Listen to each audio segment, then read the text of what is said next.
محمد waxaan kaga koodinayaa geeya isaga cid kale oo gabay ka tirisay ma jirtaa iyadu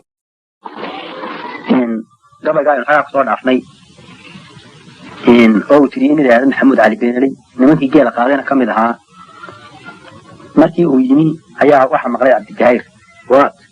Gahair baa dadka gabayga ka xanaaqay oo sidii ninkaas magaalada geela uu ugu faanayay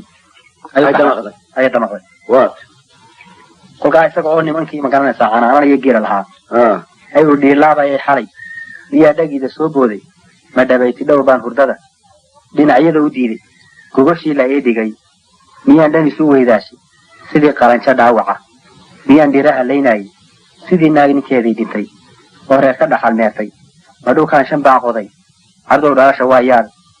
ma dhagxumada kiinkuna maqlay ayaa dhibaya jiirkayga dhabayaciya reer dalal miyaa dhaanta laga keenay ma dhawaaqa cali soo diray ayaa weliba dheeraada dhanuu jiraba daarood miyaa dhool ku wada saanay ma raggaanu dhixirka u xidhnay ayaa dhudii ku geeraaray dhabbaduu ka jeexaa safruhu dheda ka guuraane dharcastii magaaliyo dilaal dhuuntay baa wadaye waataynu dhaabaha lahayn labada dhoomoode lama dhaca annaka beeshayada